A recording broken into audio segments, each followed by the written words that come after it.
virólogo, doctor y máster en Ciencias biológicas. El aplauso para Santiago.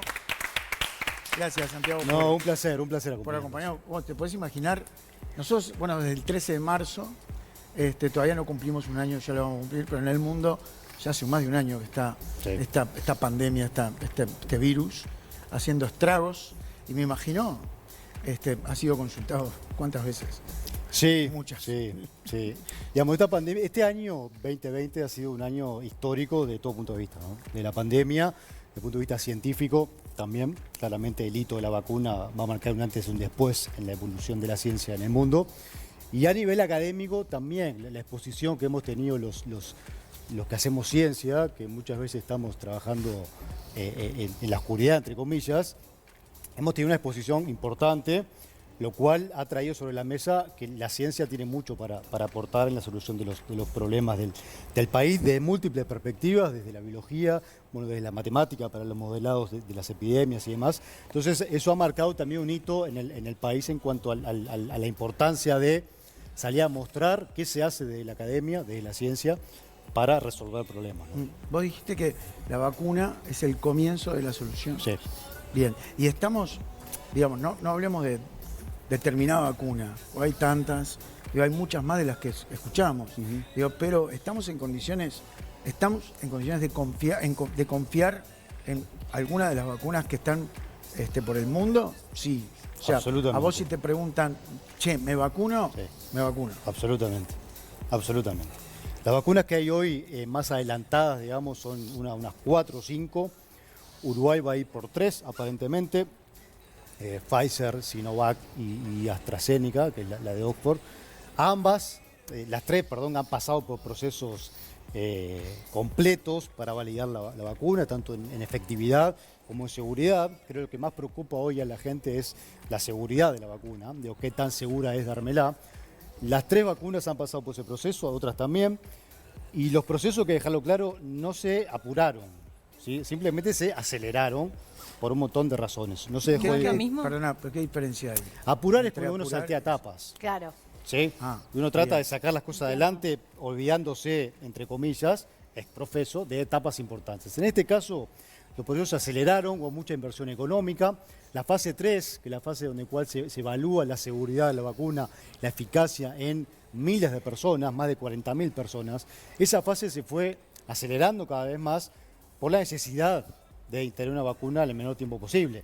Tengamos en cuenta que para desarrollar una vacuna normalmente lleva 10 a 15 años. Claro, justamente ese es el tema que, o sea, la gente habla de eso, ¿no? Porque una vacuna lleva mínimamente 5 años o más. Entonces ahí la gente se asusta y quizás esos 5 años o más es porque lo van haciendo lentamente en otros periodos, y lo que vos estás diciendo es que esta vez fue todos los gobiernos juntos. o sea, claro, el mundo aceleró y o sea, no habían tiempos para esperar, que en otra vacuna quizás los hay. Y además hay otra cosa importante. Uno, cuando hace la fase 3, que lo que hace es reclutar voluntarios, 40.000, 50.000, y mitad se le da vacuna y mitad se le da placebo, se los inserta, entre comillas, en su vida normal. Claro. Entonces, si es una enfermedad que circula poco, ¿sí?, va a pasar mucho tiempo entre que 20.000 personas logren estar en contacto con el virus e infectarse y ahí hacer la prueba de eficacia. Por eso tarda tanto tiempo. O esta vacuna en Brasil, por ejemplo, que estaba incendiado con COVID-19, en México, en esos países hizo la fase 3. Justamente porque hay tanta circulación viral, que rápidamente aparecieron los casos en las personas evaluadas y con eso se culminó la fase 3. Por eso se aceleró el proceso. Las demás etapas se cumplieron en tiempo y forma y no se salteó ninguna de ellas, todas igualmente importantes. Ahora, ¿no hay una que es relativamente nuevo el proceso de vacunación que se utiliza de componentes de la vacuna cuando se habla de ARN? Sí, esta vacuna es la primera en su tipo. ¿Y eso no requiere de tiempo en los humanos, más allá del aceleramiento de...?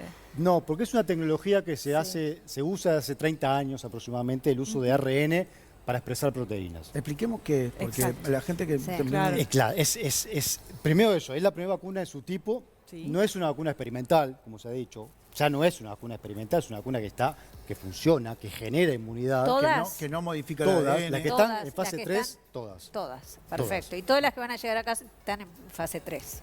Sí, ya las pasaron la fase 3. Ya la pasaron. Todas, las que están aprobadas para ser usuarias en Uruguay, todas pasaron la fase 3 y tienen resultados robustos, Perfecto. en eficacia y en seguridad. ¿No Ahí no hay modifica el discusión. genoma? ¿Eh? ¿No modifica No el modifica genoma? el genoma. Que modifique el genoma va contra los dogmas de la biología molecular. No hay manera, por la forma como está diseñada la vacuna.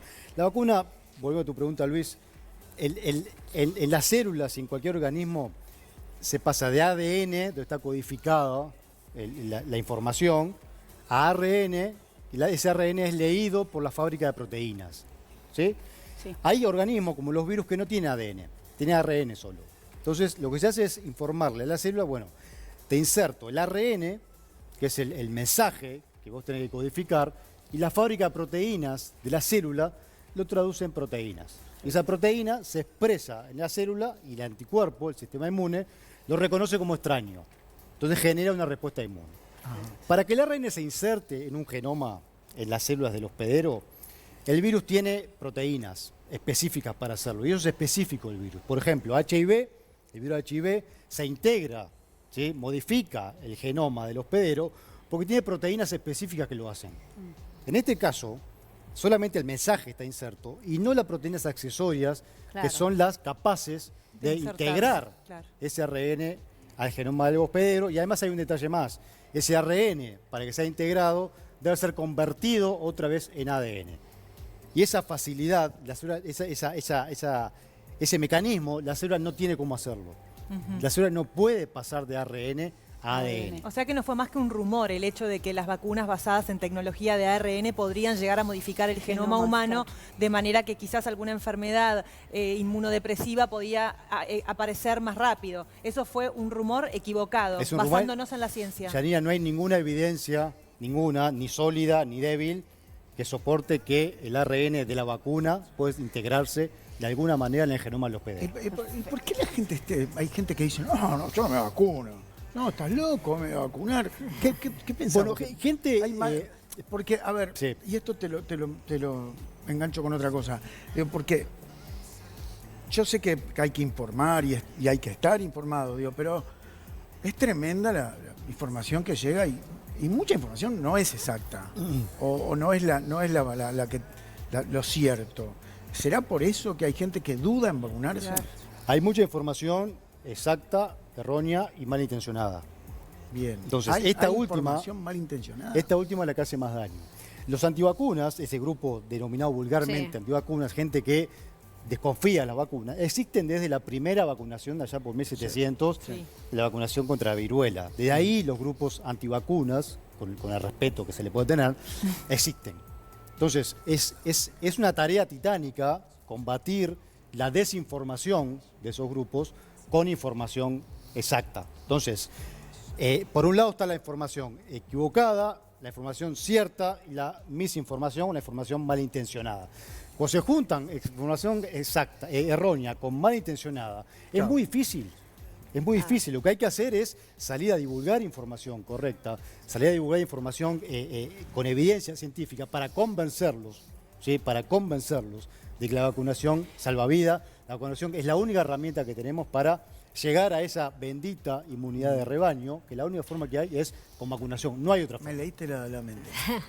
¿Cómo funciona el sistema, el rebaño? El sistema rebaño. La inmunidad de rebaño, La inmunidad de rebaño. y vuelvo ¿Cómo funciona? para explicarlo a hechos históricos, es un concepto de hace unos 100 años, en el cual se veía que en los rebaños de vacas, justamente, cuando la población se mantenía estable, los mismos animales, el porcentaje de aborto infeccioso bajaba drásticamente. ¿Sí? Ahora, cuando el rebaño se renovaba y empezaban a incorporar vacas de afuera, de otros potreros, el porcentaje de abortos aumentaba. ¿Sí? Es decir, que había en las vacas que convivían todas juntas un sistema de protección que hacía que la enfermedad baje. Entonces, lo que hace la inmunidad de rebaño es lograr que la mayoría de la población, un conjunto poblacional, esté inmunizado, esté protegido. ¿Sí? No hace falta que toda la población esté inmunizada, sino que simplemente por lo menos un 70%. ¿Sí? ¿Qué hace eso? Un efecto rebaño. ¿Sí? Y lo que hace es romper la cadena de transmisión. Por ejemplo, acá somos 5, de los cuales 3 estamos protegidos y 2 no. Si vos me infectás a mí y yo te voy a infectar a vos, no puedo. y acá rompí la cadena de transmisión. Vos sos el Perfecto. protegido, Claro. digamos. Exactamente. Correcto. Sí, ¿Se entiende? Eso Sí, es la inmunidad de perfecto. rebaño. Y no significa que todos estemos protegidos. De hecho, no lo está porque se infectó. Ella se infecta. Claro. ¿Se entiende? Te tocó a vos, Anita. Claro. Perdón. Por favor, Perfecto, por perfecto. favor. Claro. Eso es la inmunidad de rebaño. Y se logra con vacunación, que es la única Claro, manera. Es la única manera. Claro. ¿Te puedes quedar unos minutos más? Sí, sí, sí, claro. Tienen tantas cosas. Adelante. Vamos a tener que preguntas, Mucho, vamos a tener que mucho. vacunarnos todos los años. Vamos a hablar del tipo de sangre, que se ha rumoreado algunas cosas con respecto a eso. Las secuelas que está dejando el COVID, que se están descubriendo cosas nuevas. No, en realidad enfermedades viejas que quedan como secuela del COVID. En un ratito seguimos hablando con Santiago. Quedaron un montón de cosas pendientes del bloque anterior, pero estaría... A ver, quiero empezar por el... Hay un sector de la población que se recomienda no vacunarse. Qué buena pregunta. Por distintos motivos. Digamos, sí, la respuesta es sí. ¿Por qué sí? Porque volviendo a la fase 3 del bloque anterior, esa fase 3 que evalúa la eficacia y la seguridad, esto tiene que ver con la seguridad más que nada, se evalúa en 40.000 voluntarios mayormente sanos, ¿sí? Gente sana o con alguna comorbilidad, pero que no implique un riesgo de vida alto. Entonces, por ejemplo, personas con comorbilidades importantes, que tengan incidencia directamente en la gravedad de la enfermedad, por ejemplo, obesos, mórbidos, diabéticos, hipertensión, esas personas habrá que evaluar, ¿sí?, la vacunación porque no fueron incluidas en una fase de 3. prueba. Claramente el riesgo de la vacunación es menor al riesgo de tener una infección por SARS-CoV-2 en esos pacientes. Ahora, en otro tipo de pacientes, por ejemplo, pacientes inmunodeprimidos, pacientes oncológicos, embarazadas, la fase 3 no incluye ese tipo de personas. Entonces, no es posible asegurar que la vacunación en esas personas va a ser segura, valga la redundancia. Claro. Entonces, hay personas que no van a estar incluidas en la vacunación, lo mismo que los menores de 16 años. Menores de 16 años no fueron incluidos en fase 3, por lo tanto van a quedar excluidos de esta vacunación. Entonces, como hay personas que no se pueden vacunar, porque la fase 3 no los incluyó y la vacuna había que aprobarla para uso de emergencia, la fase 4 es justamente una farmacovigilancia que se llama, Claro. y empezar a evaluar un poco el resto de las personas que no fueron incluidas en la fase 3, Oxford ya lo está haciendo, mayores de 65 años, otras también, ver cómo se comporta la vacuna en esas personas particularmente. Entonces, como hay personas que no se pueden vacunar, lo que hay que hacer es vacunar lo que sí nos podemos vacunar. Claro. Y ahí volvemos al concepto de inmunidad de rebaño. Perfecto. Perfecto, sí, sí. Que es Para la manera de proteger proteger a la esas Todos personas nos tenemos que vacunar para poder proteger a que quien no se van a vacuna, poder quien ser no se puede vacunadas, vacunar. por lo menos en el corto plazo. Perfecto. Mirá lo que te voy a plantear, porque también es una duda que se me generó, porque yo lo tuve. Yo fui asintomático, tuve un poco de pérdida de olfato y algo que descubrí que también fue consecuencia del COVID, que fue una especie de sarpullido muy leve. Pero, ¿por qué, por ejemplo, te voy a poner a Carmen Barbieri, ponele, que ahora está pasándola muy mal, ¿no? Tengo muchos ejemplos para darte, pero es el primero que se me ocurre. Somos nosotros, nuestro estado físico, que somos los que alivianan, digamos, la enfermedad, o el virus lo toma. A mí me dijeron, por ejemplo, que no contagié a nadie porque tenía una carga viral baja. Ahora, ¿pero por qué? ¿Porque yo inmunizo al virus de alguna manera? Porque estaba fuerte, digamos. Porque yo estaba fuerte o porque me agarré poco virus. Efectivamente, baja, Digo, claro. hablándote en criollo. Sí. Claro. Bueno, esa respuesta tiene múltiples aristas, digamos. La carga viral que uno se infecta, ¿sí?, la cual uno recibe de una persona contagiada, eso influye en la evolución de la enfermedad, ¿sí? A menor carga viral que yo recibo, seguramente mi COVID-19 no sea un COVID grave, ¿sí?, a no ser que yo tenga factores propios que incidan en una mayor gravedad. Ahora, ¿pero el virus no se reproduce en el cuerpo? Sí, sí, claro. El virus entra y se replica. Bien. ¿Sí? Cuanto más virus entra, ¿sí?, más virus se va a replicar. Claro. Entonces, la carga viral del paciente en cierto estado está correlacionado con la gravedad. Cuando un paciente tiene mucha carga viral alta, probablemente tenga un COVID-19 más grave, ¿sí? Los pacientes asintomáticos, como tu caso, infectan, o sea, contagian, pero contagian poco. ¿Sí? Mucho menos que un paciente con síntomas. Claro. Es una de las cosas que se ha ido aprendiendo de este virus a lo largo de estos meses. Al principio se pensaba que era mucho más importante en la diseminación de la enfermedad. Hoy se sabe que son importantes, sí, pero no tanto como se pensaba en aquella vuelta. Entonces, la carga viral es importante y por eso es importante cuando se informa un resultado de carga viral, un resultado de test positivo o negativo, es importante la carga viral. Si tu ¿Sí? carga viral es alta, o sea, ¿lo transmitís con carga viral alta o podés transmitirlo y la otra persona lo recibe baja? Uno lo puede transmitir alta Sí. y la persona lo puede recibir alta o lo puede recibir baja. Depende ok. de la distancia Seguro. y depende del barbijo. La protección. Sí. Por eso eso el la barbijo- protección es tan Por eso es importante. tan importante. Por eso el barbijo ha servido tanto para bajar los ingresos a CTI, la tasa de ingresos a CTI, Claro. y mantener a raya la letalidad, a pesar que los casos han aumentado dramáticamente a lo largo del año. ¿Sí? Sin barbijo, ¿sí? Tanto el que expulsa el virus como el que lo recibe, Regalado. la letalidad hubiera sido muchísimo más alta. Eso hay datos que así lo demuestran. Entonces, por eso la claro. carga viral, a partir de hace 2 o 3 meses, el MSP dijo, bueno, a partir del 10º día, la persona se va de alta, no importa el resultado del test. Claro. ¿Por qué es eso? Porque a partir del 5º día la carga viral empieza a bajar el paciente. Y al 10º día, por más que el paciente tenga carga viral, esta es baja. Que no ¿sí? contagia. Es baja y no contagia. Se sabe que a partir de cierto umbral la persona sigue contagiando y cuando ese umbral baja la persona no contagia más, aún siendo positivo. ¿Hay una seguridad de inmunidad del que tuvo COVID?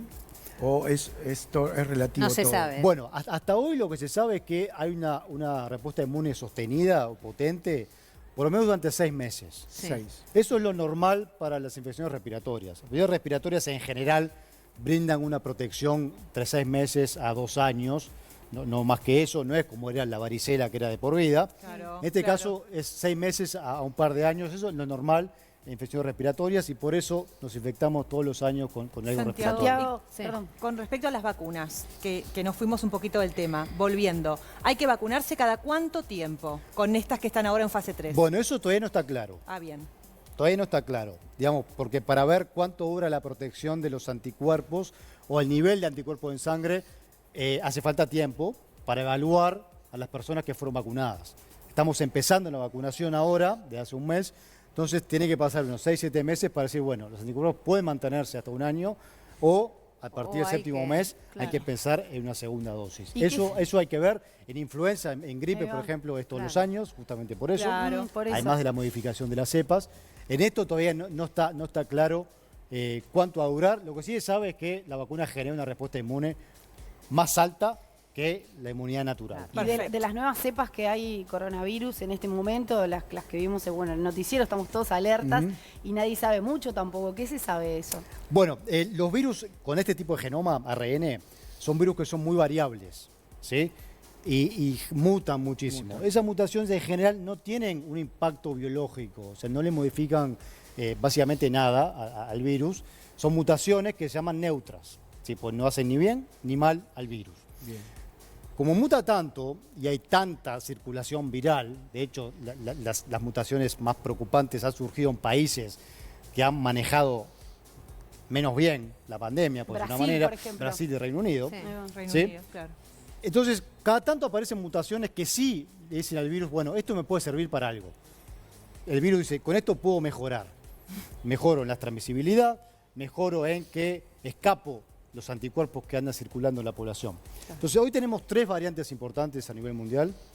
Son 3. Una surgida en Sudáfrica, surgió en forma independiente, ¿sí? Se llama evolución convergente.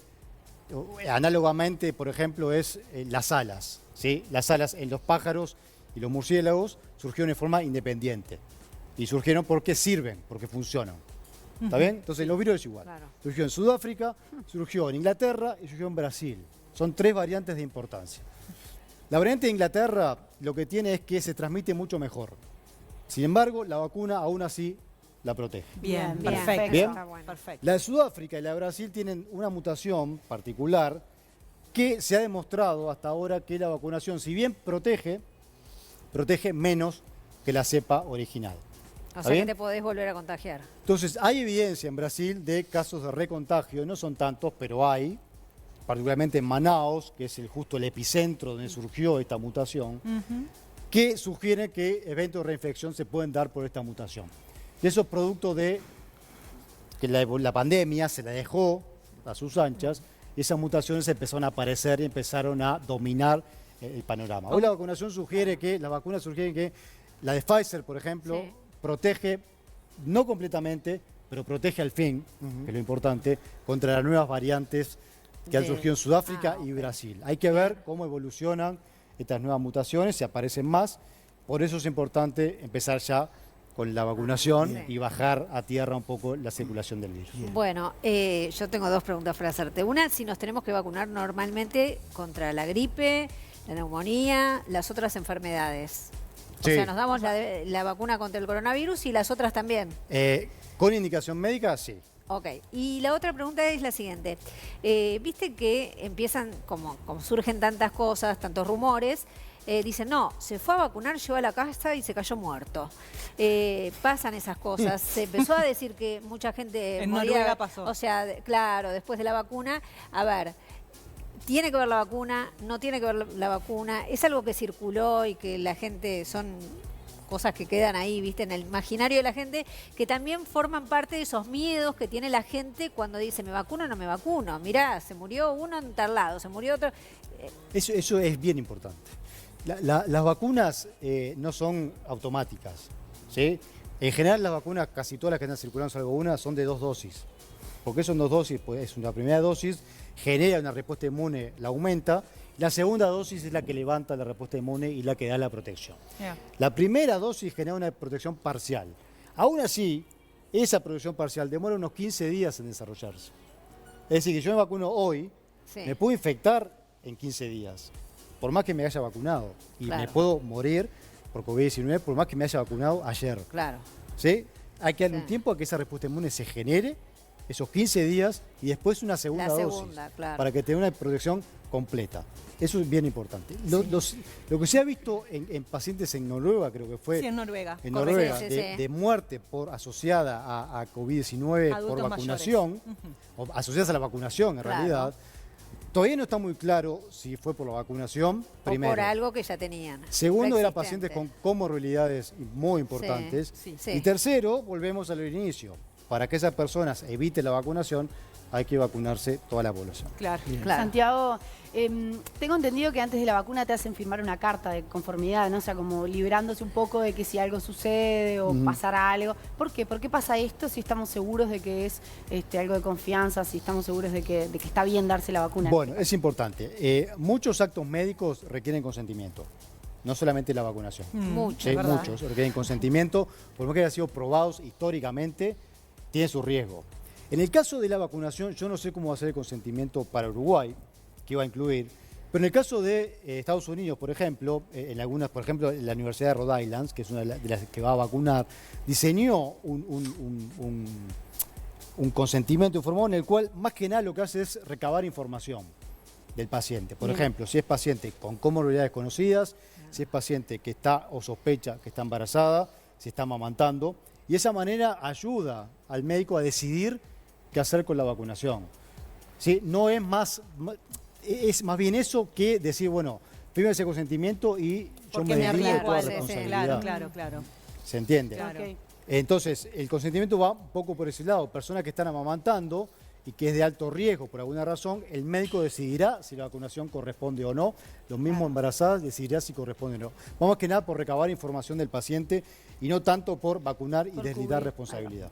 Tengo las últimas porque se me fue tiempo. Hay muchas más, pero bueno. Qué bueno. Capaz que te invitamos otro día. Claro. ¿Cómo no? Si podés. Bueno, ya nos dijiste que los pacientes menores de 16 años no. En esta primera etapa no. En esta primera etapa no. Embarazados tampoco. ¿El que tuvo COVID se tiene que vacunar? Sí. El que lo tuvo igual se tiene que vacunar. Sí.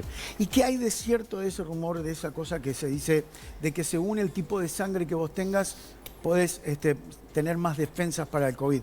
Sacando la vacuna, ahora, hoy. No hay evidencia clínica ninguna de eso que sugiera que el grupo de sangre hace más susceptible a la persona de infectarse que otra. Bien. No hay ninguna evidencia clínica ni siquiera que lo sugiera. Bien. La otra cortita, el tema del olfato, sé de gente que 4 meses después de tener el COVID todavía Sí. no lo recuperó. Sí. Y gente que siente olores que Sí. no existen. Sí. ¿Cómo es? Fantosmia. Eso. Fantosmia. Fantomia, producto del COVID. Sí, eso es lo que se conoce como el long COVID o el COVID de largo término, que son síntomas que el paciente tiene aún 3 o 4 meses después de haber recuperado de la infección, que incluyen falta de olfato, de gusto, fantosmia, ¿Qué otra cosa? pero puede principalmente los más comunes son cansancio, dolor de cabeza, dolores articulares, Claro. mareos. Ese tipo de síntomas permanecen. Eso es un 15-20% de los pacientes recuperados, no es un porcentaje menor, pero no es la norma. pasar? El tiempo no se sabe. Hay datos de hasta 6 meses, Ay, pero claro. no es la norma. ¿Vos cuál te darías, Santiago? Perdón. ¿De qué? ¿De ¿Qué vacunas? vacuna se daría? Le estoy preguntando. ¿Puedo Mirá, Janina, preguntarle? de la que la comisión que estudia las vacunas ha aprobado, Sí. cualquiera. Cualquiera, bien. Bien. Perfecto. Cualquiera. La pregunta tonta, porque no puede No faltar. estoy dentro de los grupos a vacunar prioritarios, pero cuando me toque, Te no, vas la a... que perfecto. sea. La que toque. Buena respuesta. La pregunta boluda. Porque vos hoy de alguna manera lo humanizaste al virus. Dijiste, porque el virus si ve que por acá no puede que... O sea, que el virus ahí le hace lo que quiere. No nos puede suceder el milagro de que mute y se suicide. Mirá que pregunta boluda. Bueno, ojo, ¿eh? Bueno, ojo. no que se suicide, pero sí que baje la letalidad en su propio beneficio. Lo puede hacer por sí solo él. Sí, claro. Puede mutar para bien. Para bien para nosotros. Por eso, para Claro, bien para Sí, nosotros. sí, sí. Y para bien para el virus también. Por ejemplo, la gripe del 2009, que era aquella gripe porcina Sí, sí, que Sí. generó Sí, tremendo. alarma, se fue atenuando y hoy es la gripe estacional. Porque mutó. Porque mutó, se adaptó tan bien al hospedero que lo infecta pero no lo mata. Sería buenísimo Bien. que pasara con esto. ¿no? Claro, totalmente. Era una de las posibilidades y aún todavía es una de las posibilidades, pero la evolución viral es impredecible y eso lo hace apasionante realmente. Santiago, placer. Un gustazo, Excelente, compañero. buenísimo. clarísimo aparte. Sí. Tenemos Súper que claro. más de esto. Más de esto. Bueno, sí. está bien. virólogos Está bien. están ¿Qué en tenés que boga, hacer Luis. de lunes a viernes a las 2 de la tarde? Será un placer, mientras pueda será un placer acompañarlo. El aplauso fuerte para Santiago Mirazo. Muchísimas gracias.